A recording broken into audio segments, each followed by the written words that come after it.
Alors vous êtes non seulement neuropsychiatre, mais vous êtes également un spécialiste d'éthologie. Et est-ce que ça a un sens de définir l'homme comme un animal sportif et de voir dans le sport une sorte de différence spécifique, parce que les animaux ne sont pas sportifs? Non, non, je pense que les animaux sont sportifs, il y a des rituels chez les animaux, sinon ils ne pourraient pas coexister. Il y a des rituels, on joue, et les animaux, les mammifères, jouent beaucoup, même les oiseaux d'ailleurs, commencent à faire des épreuves inutiles, non fonctionnelles. On peut se demander pourquoi ils jouent à laisser tomber une feuille et plonger dessous pour la rattraper. Aucun bénéfice adaptatif. Peut-être on pense que c'est pour jouer, bien sûr. Le mot jeu est déjà difficile à définir entre êtres humains, alors pour un animal c'est encore plus difficile, mais ce n'est pas adapté à une réponse immédiate, c'est adapté à quelque chose qui n'est pas là. Et ces rituels permettent aux animaux de coexister, sinon ils n'auraient que des rapports d'attraction ou de violence. Alors quand on est un animal, on ne se présente pas n'importe comment, on ne se courtise pas n'importe comment, on ne partage pas la nourriture n'importe comment. Il y a des codes comportementaux, ils ne sont pas verbaux, mais ils sont comportementaux. Ils veulent dire, ils signifient quelque chose qui permettent aux animaux de danser, de se courtiser, de s'entraider et de s'entraîner. Et par exemple, les chatons sont des médailles d'or du jeu. Ils jouent énormément, mais la plupart des animaux jouent. Et quand un animal joue plus, c'est que sa croissance est terminée. Donc il y a un effet d'entraînement qui n'est pas une réponse immédiate, qui n'est pas une réponse à quelque chose qui est dans le contexte, et qui permet d'apprendre à se développer et à coexister, à s'articuler avec les autres. Donc on peut penser que c'est une fonction proto-sportive.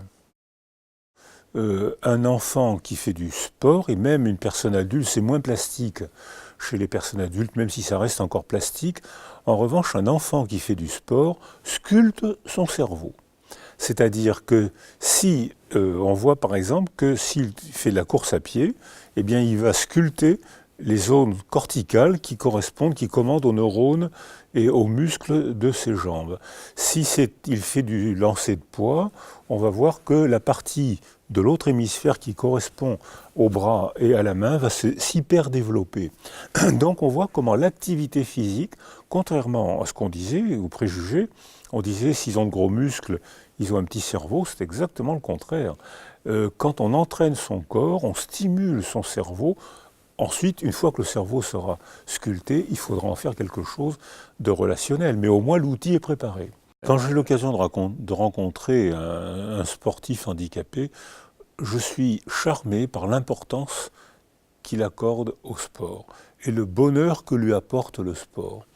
Il y a le handicap, très souvent, c'est une blessure physique, bien sûr, mentale souvent et sociale. Or, cette blessure physique est réparée par un match de basket en fauteuil. Et nous, on dit, tiens, la performance est moyenne. On se trompe. La performance est énorme, ils font une performance énorme, et surtout, ils ont une réparation narcissique au bon sens du terme. Je ne suis pas si handicapé que vous le croyez. La preuve, c'est que je peux me déplacer, je peux faire un sport comme vous, je peux courir, je peux vivre comme vous. Donc je ne suis pas tellement aliéné que vous l'avez cru, mais le handicap, je l'ai, mais je le surmonte en partie, je le métamorphose en partie, j'en fais quelque chose, je suis capable de faire un match de basket ou une course malgré mon handicap. Donc physiquement et mentalement, ils y accordent une importance énorme, qui est tout à fait respectable, parce que ça leur permet de continuer à reprendre une autre forme de vie. La définition de la résilience, c'est qu'on métamorphose le trauma. Le trauma, on l'a reçu, mais on ne s'y soumet pas. On le métamorphose, comme Croizon l'a fait, comme Philippe Croizon l'a fait, on le métamorphose, on en fait une performance qui sert de modèle à d'autres blessés. Donc c'est la définition de la résilience.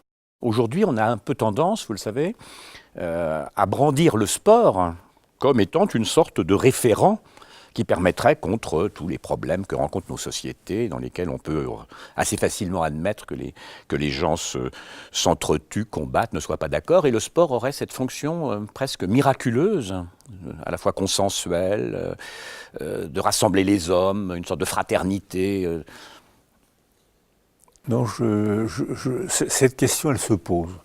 Et donc, vous l'avez posée, et je sais mal y répondre. Parce que même avec le concept de morale, je suis mal à l'aise, étant donné que j'ai été psychothérapeute pendant presque 40 ans, et que je soutiens que les grands pervers sont tous des moralisateurs.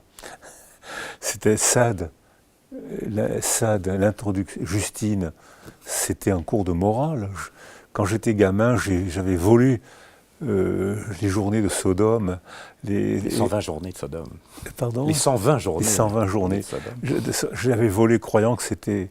espérant que ce serait un livre érotique, et c'est un livre d'économie politique.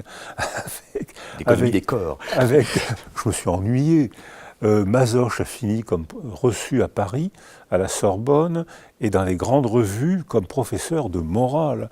Et j'ai eu à accompagner ou à expertiser des grands pervers sexuels qui tous étaient des moralisateurs. Des moralisateurs, voilà. Voilà ce que je voulais dire, c'est-à-dire que je suis mal à l'aise avec ce concept parce que je préfère le concept d'empathie, c'est-à-dire que dans l'empathie, je me représente le monde des autres, donc sans loi, je ne peux pas tout me permettre. Si je me représente votre monde, je ne peux pas, quelque chose, même s'il n'y a pas de loi humaine, il n'y a de loi qu'humaine d'ailleurs, même s'il n'y a pas de loi, je peux pas, quelque chose m'empêche, je ne peux pas tout me permettre puisque vous existez et que je me représente ce que je vais faire si je veux vous détruire ou vous humilier, je peux pas le faire. Ça, quelque chose se freine en moi. Alors est-ce que c'est ce qui se passe dans le sport ? Non. Dans le sport, au contraire, c'est l'arbitre, il faut un arbitre pour freiner. Il faut une sanction pour freiner. Alors là, c'est ce qu'on disait tout à l'heure, il faut un règlement. C'est le règlement qui freine, c'est pas le sujet. Le sujet, lui, va le plus loin qu'il peut, et c'est le règlement, une loi, une force extérieure à lui qui le freine. Alors que dans l'empathie, c'est moi qui me freine, et je pense que l'empathie est plus morale que le sport. Non, mais la question, on pouvait démoraliser la question de la morale. La morale, elle ne se réduit pas au moralisme. Je prenais la morale au sens propre du terme, d'abord. Hein. C'est ce qui concerne les mœurs, la morale. Hein. Les manières de vivre, les manières d'être. Oui. C'est pas simplement la morale au sens des commandements et des impératifs. C'est aussi comment vivre ensemble. Alors c'est les mœurs, voilà. C'est les rituels, donc c'est plus proche de l'empathie que de la loi. Pour terminer, que vous inspire la devise olympique ? Citius, Altius, Fortius. Fortunus. Pas Fortunus Fortius, c'est-à-dire plus loin, plus vite, plus fort. Fortunus. Plus de monnaie. Ce sera la seule. Et aussi de chance, si la fortune a quelque chose à voir. Ah ben voilà, oui, ça peut être une chance. Oui, c'est une chance. Le sport est une chance, à tous les sens du terme. C'est une chance pour l'individu, le plaisir d'utiliser son corps, de se sentir bien, le plaisir de faire des performances, le plaisir de rencontrer, le plaisir d'entrer aussi en compétition. C'est pour ça que j'aime beaucoup le sport de petit niveau, parce que lui, il socialise, lui, il moralise. Ça n'empêche pas la compétition. Mais après la compétition, même si vous avez perdu, on ira au restaurant ensemble. C'est-à-dire qu'on établira on établira une relation humaine, on fera une épopée avec notre combat, notre course à pied, on va en faire une production humaine. Alors ça, si c'est ça la morale du sport, d'accord, je vote. Mais c'est pas toujours ça. Je pense que c'est pas le sport qui est source de morale ou d'anneau olympique, c'est la signification qu'on lui donne. Si on lui donne une signification d'apprendre à être ensemble et à mieux être, vive le sport. Si on apprend au sport, si on donne au sport la signification « je suis plus fort que vous, je vous domine parce que mon pays a une idéologie supérieure à la vôtre », malheur au sport.